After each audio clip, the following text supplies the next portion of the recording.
Ağır derdi sallı bana, düşmanlar o güllü bana.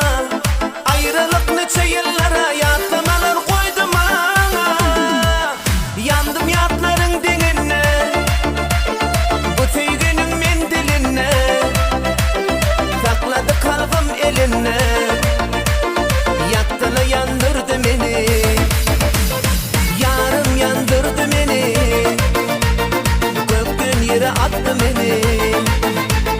Hemmeti gül yağlı balır, o diydi de ağlattı beni.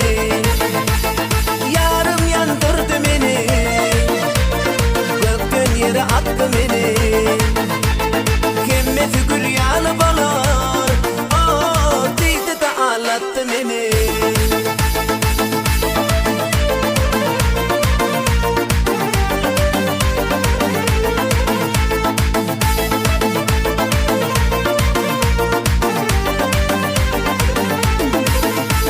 Zanakallı duyguları soğuk etti kaygıları, puc eyledi arzuları.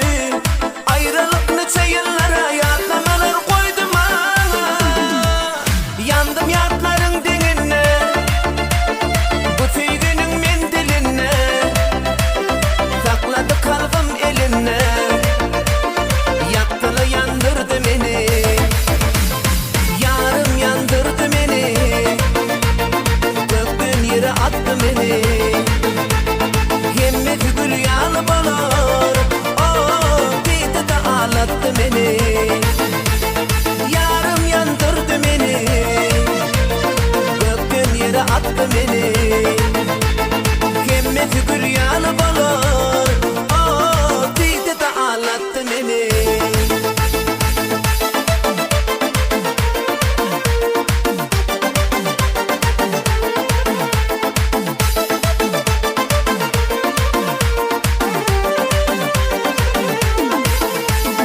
Yarım yandırdı beni, gökten yere attı beni. Hemmeti gül yağlı balır, o diydi de ağlattı beni. Yarım yandırdı beni, gökten yere attı beni. Hemmeti gül yağlı balır, o diydi de ağlattı beni.